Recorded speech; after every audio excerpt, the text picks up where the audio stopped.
اللہ رب العزت کی رحمتوں کی انتہا ہے.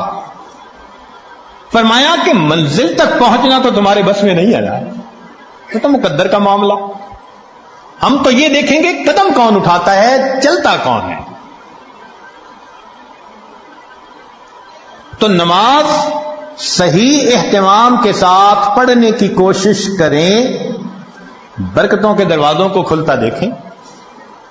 میرے مالک نے فرما دیا نحن نرزقک، ہم رزق دیتے ہیں. چنانچہ آپ گھر کے ہر چھوٹے بڑے کو نماز کا اہتمام سکھائیے، رزق ملنے کی قسم یہ عاجز کھا سکتا ہے.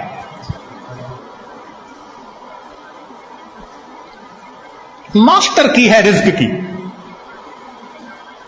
کاروبار، نوکری، کوئی بھی مسئلہ ہو رزق کا، اہتمام نماز سے اللہ رب العزت مسئلوں کو حل فرما دیتے.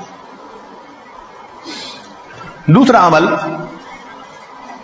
کثرت استغفار. قرآن مجید میں ارشاد فرمایا فَقُلْتُ اسْتَغْفِرُوا رَبَّكُمْ إِنَّهُ كَانَ غَفَّارًا يُرْسِلِ السَّمَاءَ عَلَيْكُمْ مِدْرَارًا وَيُمْدِدْكُمْ بِأَمْوَالٍ. تو کثرت ذکر سے اللہ فرماتے ہیں میں مال کے ذریعے سے تمہاری مدد کروں گا.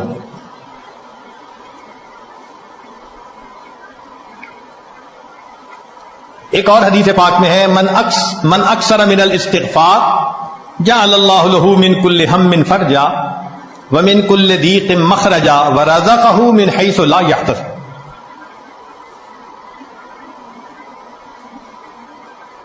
امام قرطبی رحمۃ اللہ علیہ فرماتے ہیں گناہوں کی معافی مانگنے سے بارش ملتی ہے، اللہ رب العزت قوموں کے رزق کو وسیع فرما دیتے ہیں.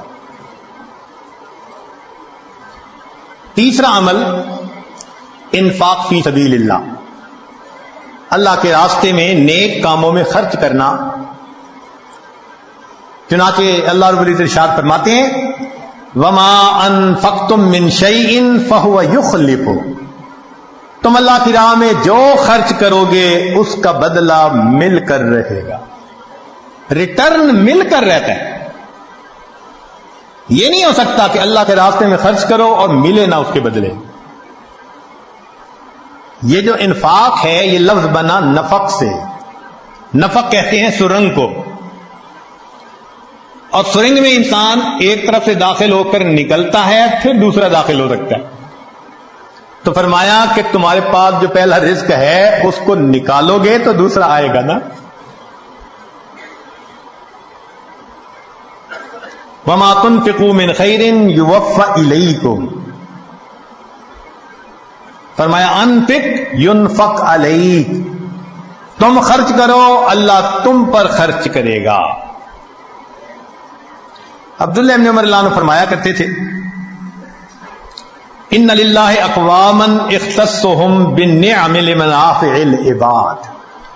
اللہ کے کچھ بندے ایسے ہوتے ہیں اللہ نے ان کو اپنے بندوں کے منافع کے لیے مخصوص کر دیا. ان کی ذات سے اللہ کے بندوں کو نفع ملتا رہتا ہے. یہ ان کا چارٹر آف ڈیوٹی ہوتا ہے.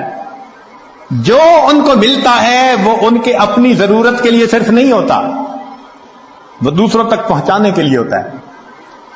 جو ڈاکیا ڈاک پہنچاتا رہے اس کی ترقی ہوتی رہتی ہے، اور جو ڈاک نہ پہنچائے تو اسے اپنی نوکری سے معزول کر دیتے ہیں.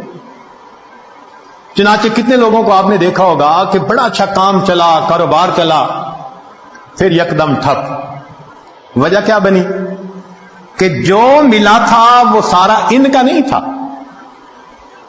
اس میں اللہ کے لیے خرچ کرنا تھا، مسکینوں پر، بیواؤں پر، طلباء پر، دین کے راستے میں، فلاحی کاموں میں. یہ خزانے کے سانپ بن کر بیٹھ گئے. بینک بیلنس چیک کرتے ہیں آج اتنے ملین اور آج اتنے ملین، اوپر سے ڈاکانی بند ہو گئی. کہتے ہیں جی ایک وقت تھا مٹی کو ہاتھ لگاتے تھے سونا بنتی تھی، حضرت صاحب آج تو سونے کو ہاتھ لگائے مٹی بنتا ہے. کسی نے کچھ کر دیا ہے؟ جی بالکل آپ نے خود ہی تو کیا ہے.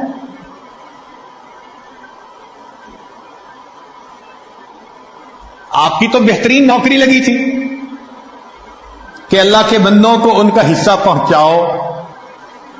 کتنا پہنچانا تھا؟ پورے مال میں سے 2.5%.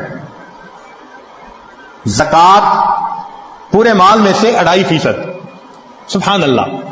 ہم نے دیکھا لوگ چاہتے ہیں بڑے کی نوکری کریں، چنانچہ چھوٹی کمپنی کی بجائے بڑی کمپنی کی نوکری، اور بڑی کمپنی کی بجائے ملٹی نیشنل کمپنی کی نوکری دی، اور زیادہ بینیفٹ ملیں گے. تو کیا اچھا کہ ہم سب سے بڑے کی نوکری کریں. سب سے بڑے کی نوکری یہ کہ جو اللہ نے مال دیا گن گن کر اس کی زکات کو نکالیں. اللہ وہ پروردگار ہے جو 2.5% مال غریبوں تک پہنچانے کے بدلے امیروں کو 97.5% تنخواہ عطا.